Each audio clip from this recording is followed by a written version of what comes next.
नमस्कार, मैं शानवी त्रिपाठी। आप देख रहे हैं फास्ट न्यूज इंडिया। खबर आ रही है हरियाणा से, जहां बेरी स्थित खेल स्टेडियम में सोमवार को 77वां उपमंडल स्तरीय गणतंत्र दिवस समारोह हर्षोल्लास के साथ मनाया गया। रोहतक नगर निगम के मेयर राम अवतार वाल्मीकि ने बतौर मुख्य अतिथि तिरंगा फहराकर परेड की सलामी ली। इससे पूर्व उन्होंने स्वतंत्रता सेनानी एवं हरियाणा के प्रथम मुख्यमंत्री पंडित भगवत दयाल शर्मा की प्रतिमा पर माल्यार्पण कर नमन किया। मुख्य अतिथि ने अपने संबोधन में कहा कि 26 जनवरी 1950 को भारतीय संविधान लागू हुआ, जिसने देश के प्रत्येक नागरिक को समानता, स्वतंत्रता और न्याय का अधिकार दिया। उन्होंने देश को आज़ादी दिलाने वाले महापुरुषों एवं शहीदों के बलिदान को स्मरण किया। मेयर राम अवतार वाल्मीकि ने कहा कि प्रधानमंत्री नरेंद्र मोदी और मुख्यमंत्री नायब सिंह सैनी के नेतृत्व में देश प्रदेश निरंतर विकास की ओर अग्रसर है। डिजिटलाइजेशन से सरकारी योजनाओं का लाभ पात्र नागरिकों तक पारदर्शी रूप से पहुंच रहा है। समारोह में विभिन्न स्कूलों के विद्यार्थियों ने देशभक्ति से ओतप्रोत सांस्कृतिक प्रस्तुतियां दी। हरियाणा पुलिस व एनसीसी कैडेट्स द्वारा परेड प्रस्तुत की गई। इस दौरान स्वतंत्रता सेनानियों के परिजनों, वीरांगनाओं एवं उत्कृष्ट कार्य करने वालों को सम्मानित किया गया। देखें बेरी से अमित कुमार की रिपोर्ट। चलाते हुए बिल्कुल आगे और हमारे जो मंच और हमारे राष्ट्रीय ध्वज को, जो हमारी आन बान शान का प्रतीक है, उसको सलामी देते हुए कैसे कदम में इन पर नाज है। उसके बाद दूसरी जो है गवर्नमेंट कॉलेज दुजाना एनसीसी की टीम है, जिसके अंडर ऑफिसर श्री हिमांशु शर्मा जी हैं, और वो भी सलामी देते हुए कैसे कदम ताल मिलाते हुए ये आगे बढ़ रहे हैं। उसके बाद गवर्नमेंट कॉलेज गोबलघर की एनसीसी टीम है। लड़कियां भी किसी सूरत में लड़कों से पीछे नहीं है। और उसके बाद ज्वाइंट टुकड़ी है एनसीसी टीम तक्षशिला और सीमाना की अगुवाई कर रही है सक्षम अनिशा। और बहुत ही सुखद पल, झुकने ना देंगे तेरे स्वाभिमान को, झुकने ना देंगे तेरे स्वाभिमान को, चाहे दांव पर लगानी पड़े जान को। हम मिट भी गए कुछ कम नहीं, माता मिटने ना देंगे तेरी। देश को विकास की गति प्रदान की। आज हमारा देश प्रधानमंत्री श्री नरेंद्र मोदी जी के नेतृत्व में चहुमुखी विकास प्रगति कर रहा है। आज देश ने मिसाइलें ही नहीं बनाई, बल्कि चंद्रयान, सूर्ययान, मंगलयान जैसे मिशन भी सफलतापूर्वक संचालित किए हैं। भारत चंद्रमा के दक्षिण ध्रुव पर चंद्रयान 3 उतारने वाला दुनिया का पहला देश बना है। देश की प्रगति के इस सफर में हरियाणा भी महत्वपूर्ण योगदान रहा है। मुझे ये कहते हुए गर्व है कि हरियाणा ने भी प्रदेश के सामाजिक आर्थिक विकास को नए आयाम प्रदान किए हैं। स्वतंत्रता आंदोलन में अग्रणी भूमिका निभाने वाले हरियाणा वासियों की याद में अंबाला में स्वतंत्रता संग्राम स्मारक बनकर तैयार हो गया है। इसके साथ ही शिक्षा, स्वास्थ्य एवं खेलों में भी हमने नई ऊंचाइयों को छुआ है। हमारी कितनी ही नीतियां और योजनाओं को देश के दूसरे राज्यों ने अनुसरण किया है। आज भी हरियाणा के नौजवान सेना में भर्ती होना अपनी शान समझते हैं। यही कारण है कि आज भारतीय सेना का हर 10वां जवान हरियाणा प्रदेश से है।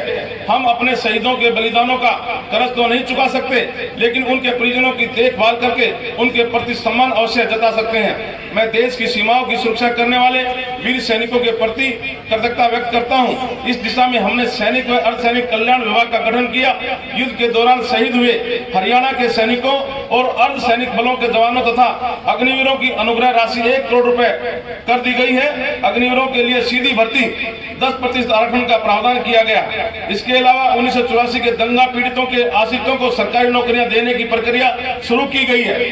अब शहीदों के 418 आश्रितों को अनुकंपा के आधार पर नौकरियां भी प्रदान की गई हैं। भाइयों बहनों, सुशासन से सेवा के संकल्प के साथ जन सेवा का दायित्व संभालने वाली वर्तमान सरकार ने प्रधानमंत्री श्री नरेंद्र मोदी जी के सबका साथ सबका विकास और हरियाणवी एक के मूल मंत्र पर चलते हुए समस्त हरियाणा और प्रत्येक हरियाणवी की तरक्की को उत्थान की दिशा में निरंतर कार्य किया।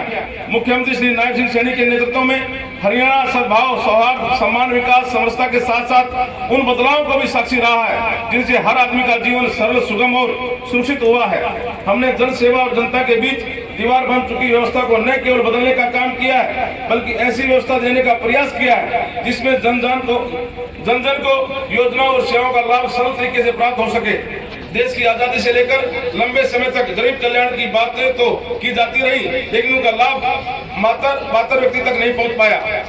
पंडित दीनदयाल उपाध्याय जी के अंत्योदय के दर्शन के अनुरूप प्रदेश के सभी परिवारों का पहचान पत्र बनाया गया, जिससे पात्र परिवार को घर बैठे ही सरकारी योजनाओं का लाभ देना सुनिश्चित किया गया। आज जनता और सरकार का सीधा संपर्क हमने प्रशासन में मानव हस्तक्षेप न्यूनतम करने के लिए आईटी का बड़े पैमाने पर सफल प्रयोग किया है। आज हर सरकारी योजना को पारदर्शी तरीके से लागू किए जाने पर घर बैठे ही गरीब की बेटी की शादी का 71,000 रुपए, सगुन बुजुर्ग विधवा दिव्यांगों की 3200 रुपए की मासिक पेंशन, बीपीएल कार्ड, श्रेणी कार्ड का लाभ, किसानों को उनकी सफल फसल का भुगतान कंप्यूटर के क्लिक से ही सीधे लाभपात्रों खाते में पहुंच रहा है। किडनी रोग से पीड़ित रोगियों को सभी सरकारी अस्पतालों एवं मेडिकल कॉलेजों में निःशुल्क डायलिसिस की सुविधा मुहैया कराई जा रही है। आयुष्मान भारत चिरायु योजना के तहत 70 साल से अधिक बुजुर्गों को 5 लाख रुपए तक का स्वास्थ्य लाभ दिया जा रहा है। गरीब परिवारों के लिए आवागमन की सुविधा उपलब्ध करवाने के लिए हैप्पी योजना शुरू की गई है, जिसके तहत हरियाणा रोडवेज की बसों में 1000 किलोमीटर तक की सालाना यात्रा निःशुल्क प्रदान की जा रही है। हमारी सरकार ने गरीब के सिर पर छत मुहैया कराने के लिए प्रधानमंत्री आवास ग्रामीण तथा शहरी योजना के तहत 98,860 मकान दिए हैं, जबकि 49,670 मकान निर्माणाधीन है। मुख्यमंत्री आवास योजना शहरी के तहत 14 शहरों में 15,256 गरीब परिवारों को एक मरला के प्लाट दिए जा चुके हैं तथा 16 शहरों में 15,251 प्लाटों की बुकिंग प्रक्रिया पूर्ण की जा चुकी है तथा शीघ्र ही लाभार्थियों को प्लाट भरा के माध्यम से दिए जाएंगे। मुख्यमंत्री आवास योजना ग्रामीण के तहत 2 चरणों में 50 और 100 वर्ग के गज के 12,031 प्लाट दिए गए हैं। हर गरीब को राशन मिले, परेशानी ना हो, इसके लिए राशन वितरण व्यवस्था को पारदर्शी बनाया गया। गरीब परिवारों के बच्चों को प्राइवेट स्कूलों में पढ़ाने का सपना सरकार साकार करने के लिए चिराग योजना चलाई गई। यही नहीं, कौशल रोजगार निगम के माध्यम से कर्मचारियों की भर्ती में भी गरीब परिवारों के युवाओं को प्राथमिकता दी जा रही है। इसके अलावा निगम के माध्यम से लगे कर्मचारियों की नौकरियां सुनिश्चित करने का प्रावधान किया गया है। भाइयों बहनों, सरकार ने कृषि, उद्योग, व्यापार, रोजगार, शिक्षा, स्वास्थ्य सहित हर क्षेत्र में ई गवर्नेंस के माध्यम से क्रांतिकारी बदलाव किए हैं। जिस प्रकार परिवार पहचान पत्र के डेटा से विभिन्न योजनाओं का लाभ लोगों को घर बैठे मिल रहा है, उसी प्रकार कृषि क्षेत्र में मेरी फसल मेरा ब्यौरा पोर्टल बनाकर किसान कल्याण की अनेक योजनाओं को इससे जोड़ा गया है।